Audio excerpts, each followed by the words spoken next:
కర్కాటక రాశి పునర్వసు 4వ పాదం, పుష్యమి, ఆశ్లేష నక్షత్ర జాతకులు. కర్కాటక రాశి వారికి ప్రస్తుతం కొన్ని మానసిక చింతలు వెంటాడుతూ ఉంటాయి. అలాగే మీరు చేసేటటువంటి పనులలో కూడా విఘ్నాలు కలగడానికి అవకాశం ఉంటుంది. కాబట్టి కర్కాటక రాశి వారు తీసుకునేటటువంటి నిర్ణయాలు అనేటటువంటివి 1-2 సార్లు ఆలోచించుకొని తీసుకోవడం చాలా మంచిది. అలాగే స్నేహితులు, బంధువుల యొక్క సలహాలను కూడా తీసుకోవాల్సి ఉంటుంది. స్నేహితుల ద్వారా కానీ బంధువుల ద్వారా కానీ చిన్నపాటి సమస్యలు, ఇబ్బందులు కూడా కలుగుతూ ఉంటాయి. అయినప్పటికీ కూడా భవిష్యత్తులో అవి సమసిపోవడానికి అవకాశాలు ఏర్పడతాయి. శత్రువుల వలన కష్టకాలంగా చెప్పవచ్చు. మీరు చేసేటటువంటి ప్రతి పనిలో కూడా ఆటంకాలు ఏర్పరుస్తూ ఉంటారు. అలాగే మీ మనస్సుకు నచ్చనటువంటి వర్తమానాలు ఎక్కువగా వింటూ ఉంటారు ఈ కాలంలో. తద్వారా మానసిక అప్రశాంతత అనేటటువంటిది ఎక్కువగా ఉంటుంది. అలాగే ఇతరులకు ఎక్కువగా దాన ధర్మాలు, సహాయం అనేటటువంటిది చేయడం కర్కాటక రాశి వారికి చాలా అవసరము.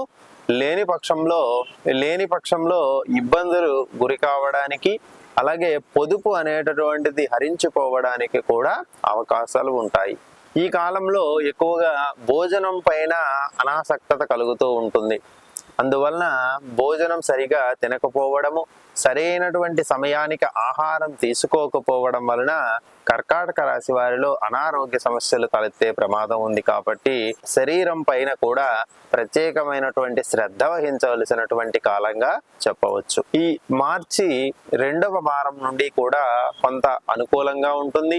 మొదటి వారంలో ఇబ్బందులు ఎక్కువగా కలిగినప్పటికీ కూడా 2వ వారంలో మరియు పౌర్ణమికి దగ్గర రోజులలో కొంత ప్రశాంతత కలుగుతూ బంధుమిత్రులతో మరియు కుటుంబ సభ్యులతో ఆనందంగా గడపడానికి కర్కాటక రాశి వారికి అవకాశం ఉంటుంది.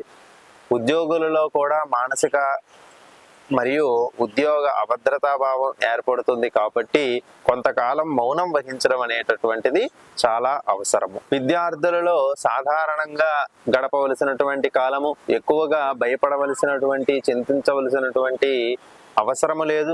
అలాగే పరీక్ష సమయము దగ్గర పడుతున్న కొలది మానసిక ఆందోళనలు కలగడానికి అవకాశం ఉంటుంది. అయినప్పటికీ కూడా ఉత్తీర్ణత శాతం కూడా కర్కాటక రాశి వారికి అనుకూలంగా ఉంటుంది. కాబట్టి ఎక్కువగా భయపడవలసినటువంటి పని లేదు అని చెప్పవచ్చు.